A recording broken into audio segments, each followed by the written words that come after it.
Hello people, welcome to my channel KMR tells.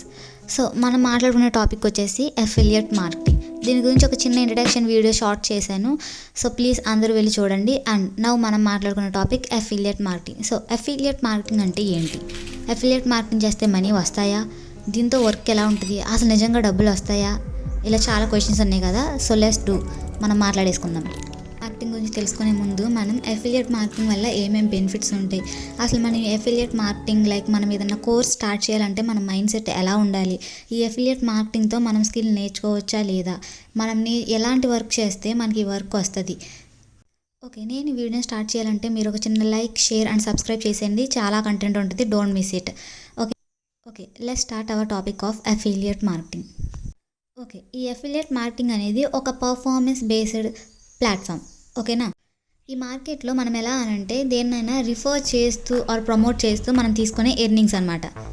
మనం ఏదైనా business కంపెనీలో జాయిన్ అవుతే కనుక ఆ బిజినెస్ అనే లీడర్, టీమ్ మేనేజర్ ఎవరైతే ఉంటారో తను డైరెక్ట్గా ఇన్వాల్వ్ అనేది అవ్వడు తన మార్కెట్ సేల్ చేయడానికి. ఓకే, చేయకుండా ఒక మీడియేటర్ని పెట్టుకుంటాడనమాట. లైక్ మనమే ఇఫ్ మనం అఫిలియేట్ మార్కెటింగ్లో జాయిన్ అయ్యామనంటే బిజినెస్ ప్రకారం చూసుకుంటే ఆ మీడియేటర్ మనం. ప్రోడక్ట్ని మనం ఏ విధంగా ప్రమోట్ చేస్తున్నాం, ఏ విధంగా మనం ఎలా సేల్ చేయగలుగుతున్నాం, ఆ స్కిల్స్ అనేవి మనం ఇక్కడ పూర్తిగా లెర్న్ చేస్తాము. ఇప్పుడు మనం ఆ ప్రోడక్ట్ని సేల్ చేస్తే కనుక ఒక సర్టెన్ అమౌంట్ అనేది మనకు వస్తుంది అనమాట. ఇఫ్ మన స్కిల్ బేస్డ్, మన స్ట్రాటజీ అండ్ మన ఎఫిషియన్సీకి వాళ్ళు ఇచ్చే వాల్యూ మన మనీ. అంటే మనం ఎంత ఎఫర్ట్స్ పెట్టి మనం వర్క్ చేసామో, మన స్కిల్స్ని ఎన్ని రకాలుగా యూజ్ చేసామో అన్నదానికి వాళ్ళు ఇచ్చే వాల్యూ అనమాట. This is called affiliate marketing. Are you clear? అంటే మనం ఇప్పుడు మన అఫిలియేట్ మార్కెటింగ్లో మనం ఎన్ని రకాలుగా మన స్కిల్స్ని యూజ్ చేసుకొని ఐదర్ అది ప్రోడక్ట్ ఆర్ సర్వీస్ని మనం ఎలా ప్రమోట్ చేస్తున్నాం, ఆర్ మనం లీడ్స్ ప్రకారంగా చూసుకుంటే మనం ఎన్ని రకాలుగా జనరేట్ చేయగలుగుతున్నాం, ఐడియాలజికల్ థాట్స్ని ఎన్ని రకాలుగా డెవలప్ చేసుకోగలుగుతున్నామో అనేది ఈ అఫిలియేట్ మార్కెటింగ్లో క్లియర్గా తెలుస్తుంది. ఓకే, ఇప్పుడు మన లాంగ్వేజ్లో చెప్పుకుందాం.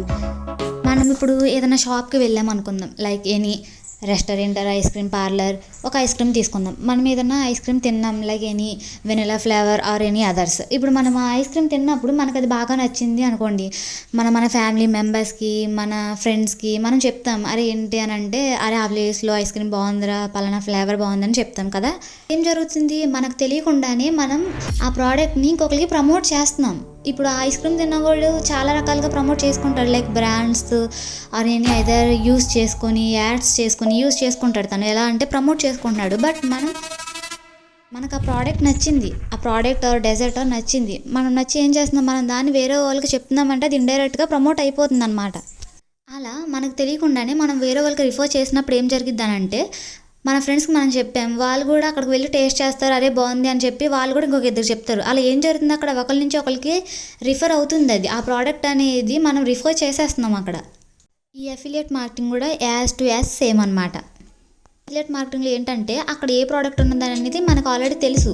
మనం ఒక కంపెనీలో టైప్ అయి ఉంటాం కాబట్టి అక్కడ వాళ్ళు ఏం సేల్ చేయాలి అని అంటున్నారో మనకు తెలుసు. సేల్ అనేప్పటికీ మళ్ళీ మీరు కంగారు పడకండి, it's not nothing but refer చేయడం అనమాట. మనం అలాగా మనకి పలానా కంపెనీలో ఏదన్నా ఇప్పుడు ఎస్ అనే ప్రోడక్ట్ ఉందని అనుకోండి, ఆ ఎస్ అనే ప్రోడక్ట్ని మనం వేరే వాళ్ళకి రిఫర్ చేస్తాం. అలా రిఫర్ చేసినందుకు మనకు ఒక సర్టెన్ మనీ అనేది కూడా ఇక్కడ డిపెండ్ అయ్యి మనకు వస్తుంది అనమాట. ఇక్కడ మీకు క్లియర్గా ఉన్నారు కదా. ఫర్ ఎగ్జాంపుల్ ఇప్పుడు నేను ఆ ఎస్ అనే ప్రోడక్ట్ని వేరే వాళ్ళకి సేల్ చేద్దామని అనుకుంటున్నా, అంటే లైక్ రిఫర్ చేస్తున్నా, మీకు ఈ ప్రోడక్ట్ నచ్చితే కనుక మీరు తీసుకోవచ్చు అని మనం చెప్తామన్నమాట.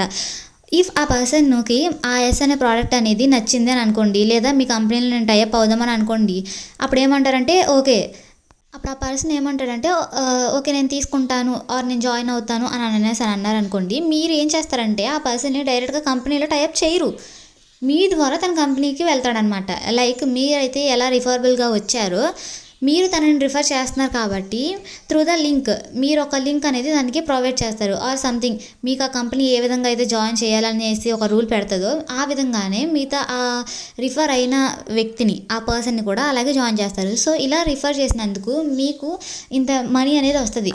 Only me skill based and me efforts based money అనమాట. సో ఇక్కడ లైక్ మీ ఎఫిషియన్సీ, మీ ఎఫర్ట్స్ అక్కడ మీరు చూపిస్తున్నారు. నా స్కిల్స్, నా మైండ్ సెట్, నా థాట్స్, మీ నాలెడ్జ్ థాట్స్ ఎలా ఉన్నాయి, నా స్కిల్స్ ఎలా ఉన్నాయి, నా ఎఫిషియన్సీ ఎలా వర్క్ అవుతుంది, నా ఎఫర్ట్స్ నేను ఎంతవరకు పెట్టగలుగుతున్నాను, నా టీంకి నేను ఎంతవరకు న్యాయం చేయగలుగుతున్నాను, ఇవన్నీ మీకు ఒక టీమ్ బిల్డింగ్ లాగా ఉంటాయి అన్నమాట.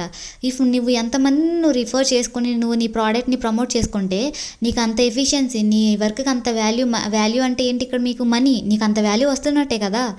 సో ఎలా అంటే మన నాలెడ్జ్ బేస్డ్, మన కష్టంతో మన ఎఫిషియన్సీని అక్కడ ఎలా యూజ్ చేస్తున్నావు, నీ ఎఫర్ట్స్ నువ్వు అక్కడ ఎలా పెడుతున్నావు, నీ వర్క్ని నువ్వు ఎలా యూజ్ చేసుకొని నువ్వు మనీ జనరేట్ చేసుకుంటున్నావు.